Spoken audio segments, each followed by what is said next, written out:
Pope Urban II, Speech at Council of Clermont. Most beloved brethren, urged by necessity, I, Urban, by the permission of God, Chief Bishop and Prelate over the whole world, have come into these parts as an ambassador with a divine admonition to you, the servants of God. I hope to find you as faithful and as zealous in the service of God as I had supposed you to be.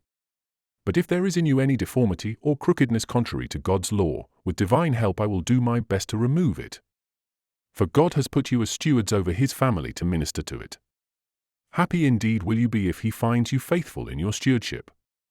You are called shepherds, see that you do not act as hirelings. But be true shepherds, with your crooks always in your hands. Do not go to sleep, but guard on all sides the flock committed to you. For if through your carelessness or negligence a wolf carries away one of your sheep, you will surely lose the reward laid up for you with God.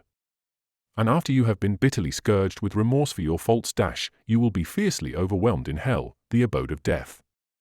For according to the gospel you are the salt of the earth, Matt 5:13. But if you fall short in your duty, how, it may be asked, can it be salted? Oh, how great the need of salting! It is indeed necessary for you to correct with the salt of wisdom this foolish people which is so devoted to the pleasures of this world, lest the Lord, when He may wish to speak to them, find them putrefied by their sins, unsalted and stinking. For if He shall find worms, that is, sins, in them, because you have been negligent in your duty, He will command them as worthless to be thrown into the abyss of unclean things. And because you cannot restore to Him His great loss, He will surely condemn you and drive you from His loving presence. But the man who applies this salt should be prudent, provident, modest, learned, peaceable, watchful, pious, just, equitable, and pure. For how can the ignorant teach others? How can the licentious make others modest? And how can the impure make others pure? If anyone hates peace, how can he make others peaceable? Or if anyone has soiled his hands with baseness, how can he cleanse the impurities of another? We read also that if the blind lead the blind, both will fall into the ditch, Matt 15:14. But first correct yourselves, in order that, free from blame, you may be able to correct those who are subject to you. If you wish to be the friends of God, gladly do the things which you know will please Him. You must especially let all matters that pertain to the church be controlled by the law of the church. And be careful that simony does not take root among you, lest both those who buy and those who sell church offices be beaten with the scourges of the Lord through narrow streets and driven into the place of destruction and confusion. Keep the church and the clergy in all its grades entirely free from the secular power. See that the tithes that belong to God are faithfully paid from all the produce of the land, let them not be sold or withheld. If anyone seizes a bishop, let him be treated as an outlaw. If anyone seizes or robs monks, or clergymen, or nuns, or their servants, or pilgrims, or merchants, let him be anathema, that is, cursed.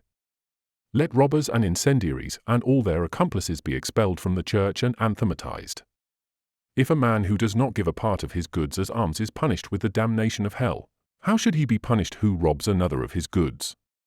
For thus it happened to the rich man in the Gospel, Luke 16:19. He was not punished because he had stolen the goods of another, but because he had not used well the things which were his. You have seen for a long time the great disorder in the world caused by these crimes. It is so bad in some of your provinces, I am told, and you are so weak in the administration of justice, that one can hardly go along the road by day or night without being attacked by robbers, and whether at home or abroad one is in danger of being despoiled either by force or fraud. Therefore it is necessary to reenact the truce, as it is commonly called, which was proclaimed a long time ago by our holy fathers. I exhort and demand that you, each, try hard to have the truce kept in your diocese. And if anyone shall be led by his cupidity or arrogance to break this truce, by the authority of God and with the sanction of this council he shall be anathematized. After these and various other matters had been attended to, all who were present, clergy and people, gave thanks to God and agreed to the Pope's proposition. They all faithfully promised to keep the decrees.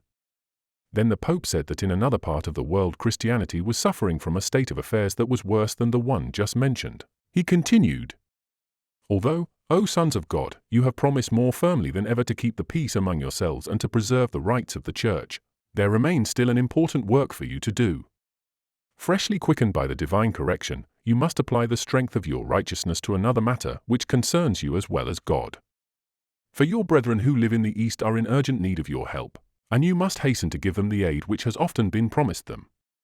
For, as the most of you have heard, the Turks and Arabs have attacked them and have conquered the territory of Romania, the Greek Empire, as far west as the shore of the Mediterranean and the Hellespont, which is called the Arm of St. George.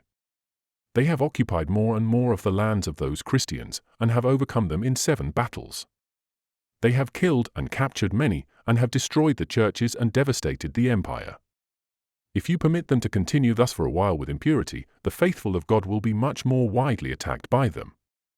On this account I, or rather the Lord, beseech you as Christ's heralds to publish this everywhere and to persuade all people of whatever rank, foot soldiers and knights, poor and rich, to carry aid promptly to those Christians and to destroy that vile race from the lands of our friends. I say this to those who are present, it meant also for those who are absent. Moreover, Christ commands it. All who die by the way, whether by land or by sea, or in battle against the pagans, shall have immediate remission of sins. This I grant them through the power of God with which I am invested. Oh, what a disgrace if such a despised and base race, which worships demons, should conquer a people which has the faith of omnipotent God and is made glorious with the name of Christ. With what reproaches will the Lord overwhelm us if you do not aid those who, with us, profess the Christian religion?